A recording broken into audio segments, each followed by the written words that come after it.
एक बार भगवान भोलेनाथ से माता पार्वती ने कहा कि प्रभु आपका एक भक्त है, ये सुबह सुबह रोज आता है, आपके शिवलिंग पर जल चढ़ाता है, बड़ी श्रद्धा के साथ आता है, बड़े भाव के साथ आता है, सुबह आता है आपके शिवलिंग पर जल चढ़ाता है, धतूरा चढ़ाता है, भांग चढ़ाता है। और महाराज मैंने देखा कि ये बेचारा आज भी इसकी टूटी फूटी झोपड़ी है, आज भी ये गरीबी में जीवन यापन कर रहा है, इसके घर में किसी चीज सारी कोई चीज है नहीं, न खाने पीने, बेचारा बहुत गरीब है। भगवान हे प्रभु हे नाथ, आप इस भक्त के ऊपर कृपा क्यों नहीं करते? भगवान ने कहा देवी दुनिया में देव हजारों है पर महादेव के जैसा कोई नहीं है, मेरे जैसा दानी कौन है? रावण आया पूजा कराना, मैंने उसको अपना लंका दान कर दिया। मुझे तो लोग कहते आस सोत शिव अवघड़ दानी। धन धन भोलानाथ तुम्हारे कौड़ी नहीं खजाने में, धन धन भोलानाथ तुम्हारे कौड़ी नहीं खजाने में, धन धन भोलानाथ तुम्हारे कौड़ी नहीं खजाने में। तीन लोक बस्ती में बसाए, तीन लोक बस्ती में बसाए, आप बसे वीराने में, धन धन भोलानाथ तुम्हारे कौड़ी नहीं खजाने में, धन धन भोलानाथ तुम्हारे कौड़ी नहीं खजाने में। तीन लोक बस्ती में बसाए, तीन लोक बस्ती में बसाए, आप बसे वीराने में, धन धन भोलानाथ तुम्हारे कौड़ी नहीं खजाने में, धन धन भोलानाथ तुम्हारे कौड़ी नहीं खजाने में, कौड़ी नहीं खजाने में, कौड़ी नहीं खजाने में। बोले शंकर भगवान की जय। हेलो हेलो ओम। भाइयों बहनों क्या कर दिया यार, फिर इसमें सीटी बजती तो यही कम करना होता है। हेलो ओम। भाइयों बहनों माता पार्वती ने भगवान से कहा प्रभु आप इस भक्त के ऊपर कृपा क्यों नहीं करते? मैं देखती हूं बड़ा दीनहीन जीवन यापन कर रहा है। भगवान ने कहा अरे देवी मैं इसके ऊपर कृपा तो खूब करता हूं, कई बार मैंने इसको वरदान दिए, लेकिन ये इतना विवेकहीन है, इतना बुद्धिहीन है कि मेरे द्वारा दिए हुए वरदान का ये कभी लाभ ही नहीं ले पाता। मैं इसको देना तो चाहता हूं लेकिन ये उसका लाभ ही नहीं ले पा रहा। अब माता पार्वती ने कहा ऐसे कैसे हो सकता है कि आप दें और वो लेना?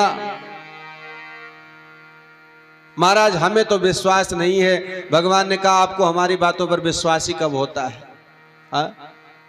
आपको हमारी बातों पर विश्वास ही कब होता है? मैंने कहा कि राम सच्चिदानंद स्वरूप है तो आप बोली नहीं नहीं मुझे तो संशय है। तो हमने कहा जाओ परीक्षा लेकर के आओ, तो गई परीक्षा लेने के लिए, और जब हमने पूछा परीक्षा ले आई तो बोली नहीं ले आई। फिर पिताजी के यहाँ बुलावा नहीं आया था, हमने मना किया कि वहां नहीं जाना, लेकिन फिर भी हमारी बातों पर विश्वास नहीं करी, चली गई। आपको हमारी बातों पर विश्वास ही कब होता है? लेकिन मैं उसके ऊपर कृपा करता हूं, वो हमारी कृपा का लाभ नहीं ले पाता है।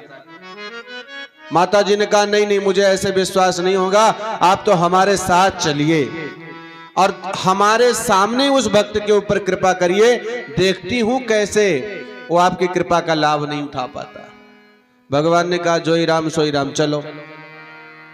और सुबह सुबह भगवान पहुंच गए उस भक्तराज के घर। सुबह सुबह पति और पत्नी उठे थे अभी, लेकिन भाइयों बहनों उठ करके घर में लड़ाई शुरू हो गई थी दोनों की आपस में ही, चाय बनाने को लेकर के। पति और पत्नी दोनों आपस में लड़ रहे थे और लड़ाई भी चमटे से हो रही थी, बेलन से हो रही थी। कोई गिलास फेंक करके मारता तो कोई लोटा फेंक करके मारता। दोनों पति पत्नी आपस में खटापट खटापट चल रही थी। माता पार्वती भगवान भोलेनाथ घर के बाहर खड़े। माता जी ने पूछा, महाराज क्या हो रहा है घर में, आवाज कहां से आ रही है? तो भगवान ने कहा, गृह युद्ध चल रहा है। माता जी ने कहा, अच्छा कोई बात नहीं है, तो होता रहता है पति पत्नी में, आप तो दरवाजा खटखटाओ। भगवान ने दरवाजा खटखटाई। अचानक से जो उस घर का मालिक था उसने दरवाजा खोला। जैसे उसने दरवाजा खोला, पत्नी के हाथ से गिलास छूट गया और भगवान भोलेनाथ के मस्तक पर आकर के लगा, चंद्रमा के बगल में। माता पार्वती ने देखा, बोली ये क्या हुआ प्रभु? बोलिए तो अभी स्वागत हुआ है, अंदर और चलो। अंदर गए। भगवान ने कहा, अरे भक्तराज मुझे पहचाना? शायद पहचान तो नहीं रहा, कौन हो आप? अरे जो शिवलिंग पर आते हो जल चढ़ाने में, शंकर हूं, शंकर महादेव हूं। ये माता पार्वती है, हम तुम पर बहुत प्रसन्न है, तुम प्रतिदिन आते हो शिवलिंग पर जल चढ़ाने। वरदान मांगो, वरदान मांगो, कुछ हमसे वरदान मांगो, हम तुम्हारे ऊपर कृपा करने के लिए आए हैं, वरदान मांगो। जैसे ही बूढ़ा वरदान मांगने के लिए आगे बढ़ा, तुरंत उसकी पत्नी ने कहा, देखो मैं इनकी अर्धांगिनी हूं, इसलिए वरदान देना है तो दोनों को दो, नहीं तो वरदान नहीं देना है आपको। इतने में उसका बेटा 18-19 साल का, कोई बात नहीं, निकल जाएगा, आराम से निकल जाएगा। इसलिए में उसका जो है 30-35 साल का बेटा बुढ़िया का, उसने कहा, नहीं नहीं प्रभु, वरदान तो मुझे भी चाहिए, केवल मम्मी पापा क्यों, हमको भी चाहिए। तीनों फिर आपस में लड़ गए, बोले हम लेंगे, बोले हम लेंगे, बोले हम लेंगे। भगवान ने कहा, अच्छा चलो ठीक है, तुम लड़ाई मत करो, तुम तीनों को एक एक वरदान देता हूं, तुम तीनों एक एक वरदान मांग लो। तीनों को एक एक वरदान दिया। उसके बाद कहा, पहले कौन मांगेगा? तो पहले बूढ़े दादा आए, जिनकी उम्र लगभग 80 साल थी, वो आगे आए, बोले प्रभु जी वरदान हमको पहले चाहिए। इतने में बुढ़िया ने हाथ पकड़ा, बोले चलो पीछे, लेडीज फर्स्ट, पहले मैं मांगूंगी। दादाजी ने कहा, नहीं नहीं तू चल किनारे। माता पार्वती ने समझाया, दादाजी आप थोड़ा पीछे रहो, उनको ले लेने दो। अब जैसे ही बुढ़िया आगे बढ़ी, इतने बच्चा, नहीं नहीं पहले मुझे चाहिए, रोने लग गया, मैं लूंगा। तीनों फिर आपस में लड़ गए, पहले मैं, पहले मैं। भगवान ने कहा, देखो नजारा। उसके बाद माता पार्वती ने निर्णय किया, चलो ठीक है, ये बुढ़िया ज्यादा परेशान हो रही, तो पहला वरदान इसी को दे दो प्रभु। भगवान ने कहा, ठीक है। बुढ़िया आगे आई, बुढ़िया की उम्र लग रही होगी लगभग 75 साल। भगवान ने कहा, क्या वरदान में चाहिए, क्या चाहिए? उसने कहा, हे महादेव, अगर आप सचमुच मुझे कुछ वरदान देना चाहते हैं, सचमुच में मुझ पर प्रसन्न है, तो यही वरदान दीजिए कि अब ये बुढ़ापे का शरीर ढोया नहीं जा रहा हमसे, कान से सुनाई नहीं देता, आंख से दिखाई नहीं देता, कमर झुक गई है, चेहरे में झुर्रियां पड़ गई है, घर का काम होता नहीं है, कभी मूवी देखने जा नहीं पाती हूं, कभी डीजे बजता है तो नाच भी नहीं पाती। अब ये बुढ़ापे का शरीर ढोया नहीं जा रहा, प्रभु कृपा करो। बोले क्या करूं? बोले प्रभु हमको 75 साल की बुढ़िया से 16 साल की गुड़िया बना दो, गुड़िया बना दो आप तो। भगवान ने कहा, तथास्तु। 75 साल की बुढ़िया 16 साल की गुड़िया बन करके मटक मटक करके नाचने लग गई। अब दादा को बड़ा क्रोध आया। दादा ने आंखें निकाली, बोली बहुत इतरा रही हो, अभी बताता हूं। मैं 80 साल का डोकरा, मैं 80 साल का बूढ़ा, और तू 16 साल की गुड़िया बने जो मजे ले रही, देखो बताता हूं अभी तो। तुरंत उस बुड्ढे ने कहा कि प्रभु वरदान तो मेरे पास भी है ना। बोले हाँ तेरे पास है, तू भी मांग। तो उसने कहा, प्रभु अगर आप मुझे कुछ वरदान देना ही चाहते तो यही वरदान दीजिए, ये जो 16 साल की गुड़िया बने घूम रही है, इसको सुअरिया बना दो, आपको इसको सुअरिया बना दो।